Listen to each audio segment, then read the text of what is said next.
Hey guys, this is part 2 of a 2-part video. If you haven't seen part 1 yet, check the link below. In part 1 of this video, I talked about 2 hands that I played, and in this video I'll share 3 hands that I played that significantly led to the large win. Please enjoy. In hand 2, I wake up on the button with a beautiful 8-high double-suited rundown, 4, 6, 7, 8 double-suited, and the middle position player opens for $100. I 3-bet on the button to 400. I get called by the small blind. It folds back around to the middle position, and he puts in the 4-bet to $1,700. I call, and the small blind also calls. So for context, we're about to go to war. I started the hand with $8,500 effective, and both players who continue to the flop have me covered. The 2 players in this hand, in my opinion, were the 2 other best players in the game. I'm pretty sure they're both professionals and play poker full time. So this hand is, I'm preparing for fireworks when we play a 4-bet pot 3 ways with 2 other very good players.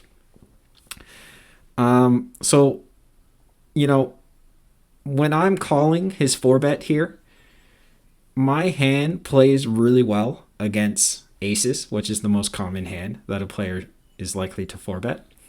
So I'm happy to call and put the money in here and see what happens on the flop. I think against these players specifically, if I did not have position, I probably would not have 3-bet, and I probably would not have called the 4-bet. But given our stacks are so deep, and these players are willing to put money in, even though they're good, they're willing to put money in marginal spots, which I think makes them good. I think this is a really nice hand to play in this position. So if you love PLO like I love PLO, do the right thing. Take a moment to hit the subscribe and like button for more PLO content. So anyway, we go to a flop of 10-8-4 rainbow. It checks around to me, and I thought about this for a while.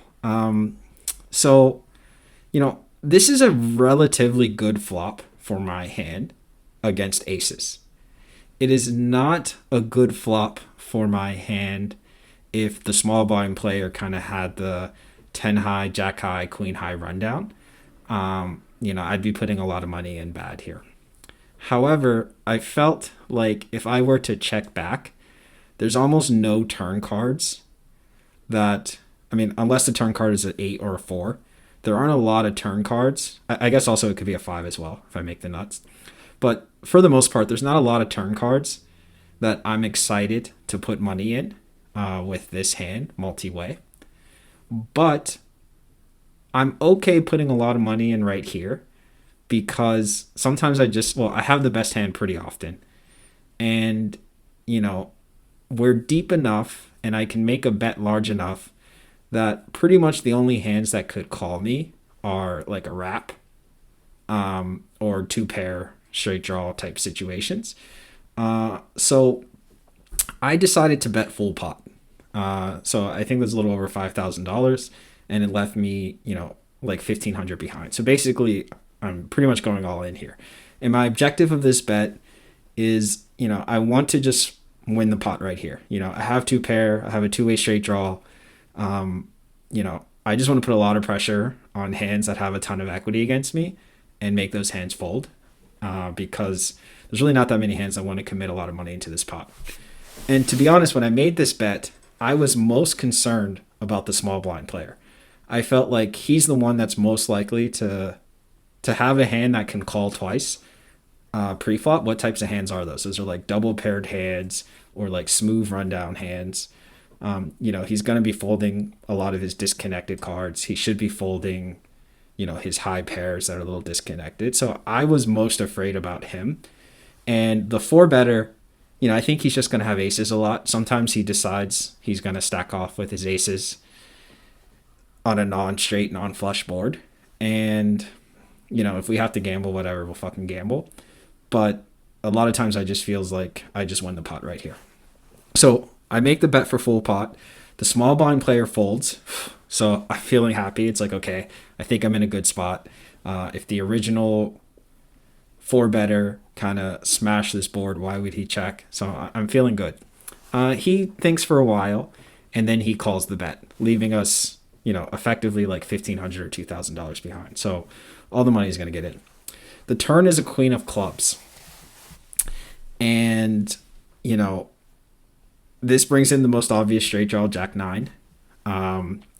And the original player, the original four better, he goes all in for like the last 1,500 or whatever, or puts me all in. And I mean, at this point, I can't fold, right? Like if he has Jack 9, it sucks, but I can make a flush, I can make two pair. And if he's just stacking off with aces that kind of picked up a Broadway draw or maybe even a flush draw, well, I'm ahead of that hand. So I call off. We agree to run it twice. The river is an ace, and the first river is an ace, and the second river is a 5. So I show down my hand. I have the straight on the bottom and two pair on the top, and we end up chopping. He turns over pocket aces. So, I think he made a mistake in this hand as he played his hand. I think we were too deep stack for him to be four betting aces, right? Like he's signaling his hand against two good players.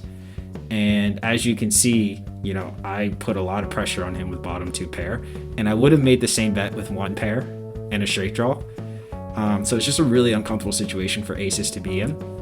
And I think that was a mistake made by him pre-flop. I think he should have just been flatting, just because of how deep the stacks were.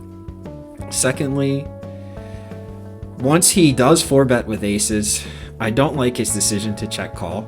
If he's made up his mind that he's going to go with his hand, he should just be ripping the flop, right? Trying to get hands to fold.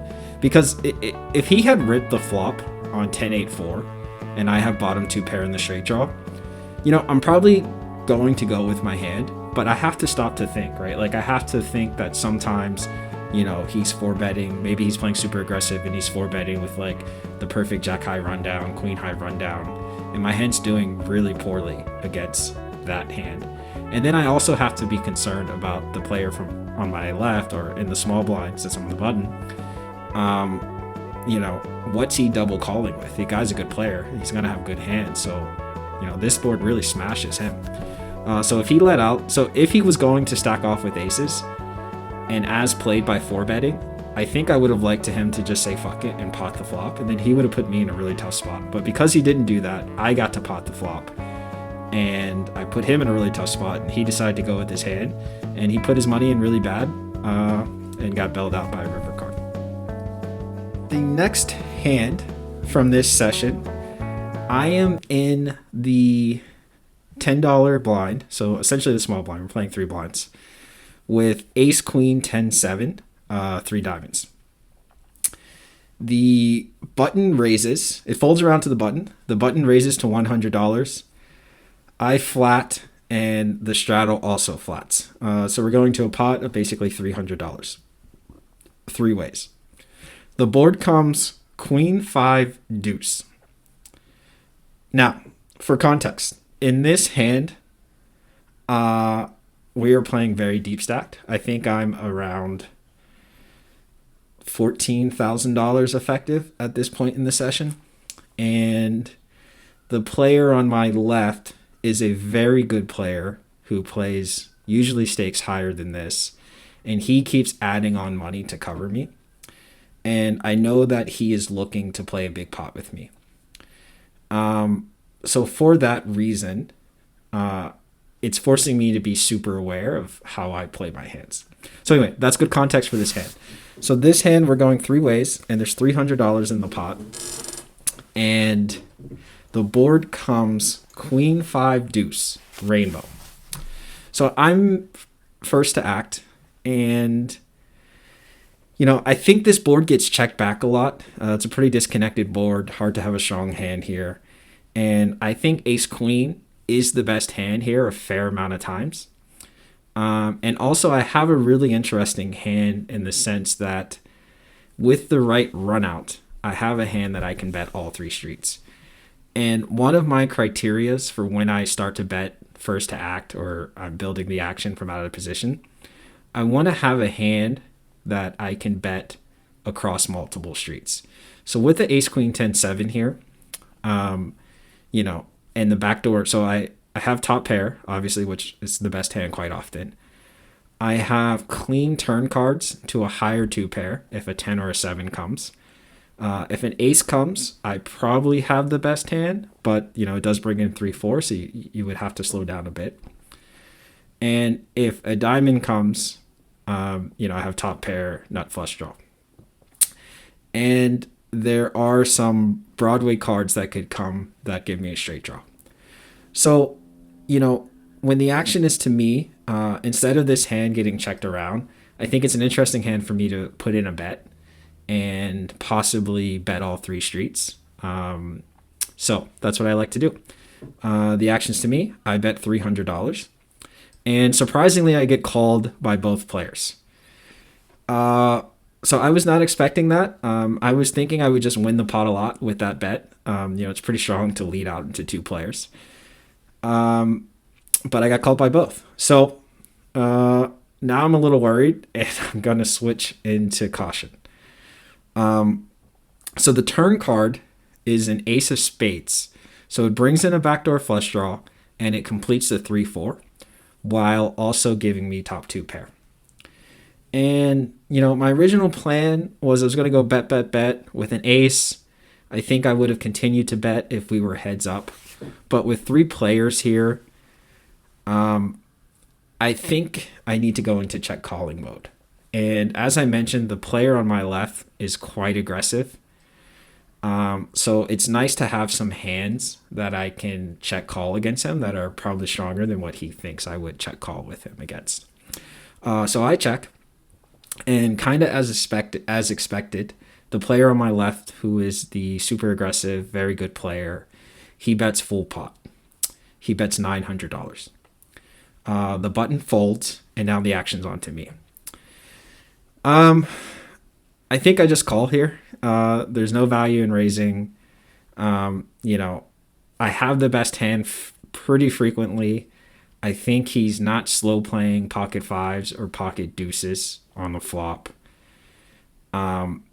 He could sometimes have 3-4, and if he has 3-4, just God bless him. But I think if I'm folding top two pair here to a player as smart and as capable as him, he's just going to abuse me.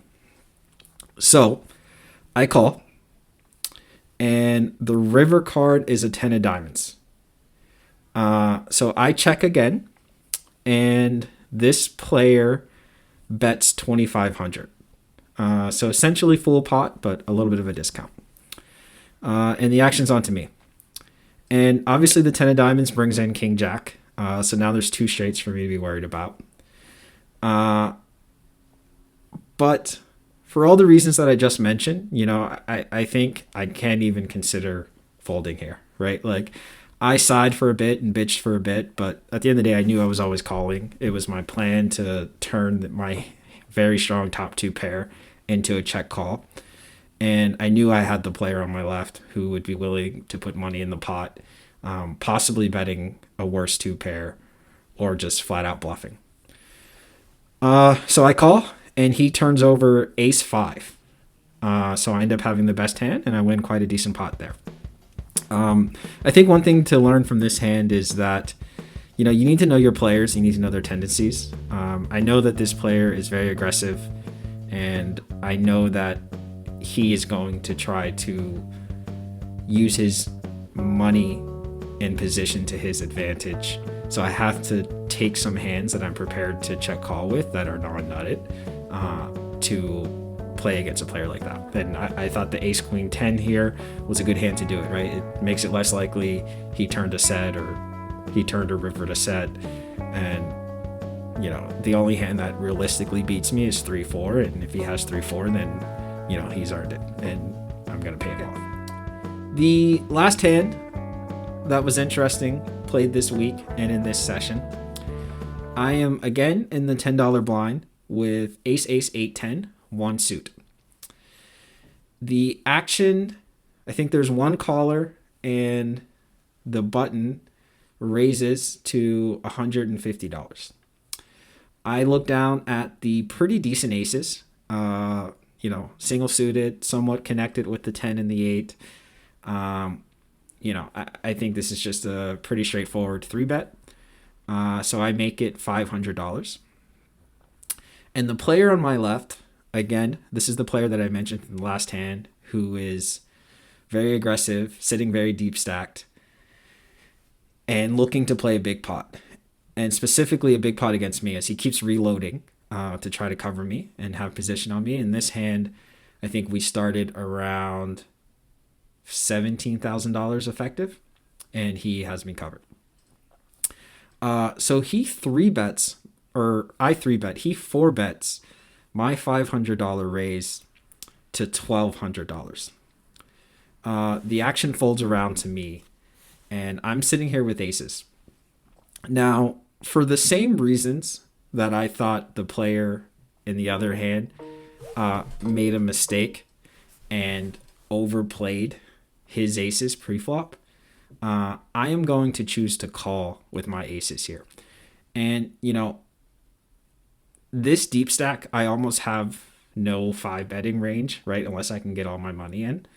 And I think it's just more prudent to call and play turns and rivers or play flops instead of trying to get all the money in and trying to get all the money, as much money as I can pre-flop, and try to just stack off, right? This deep stack, I feel like that's a mistake. So anyway, I flat, and the board comes 9-5-3.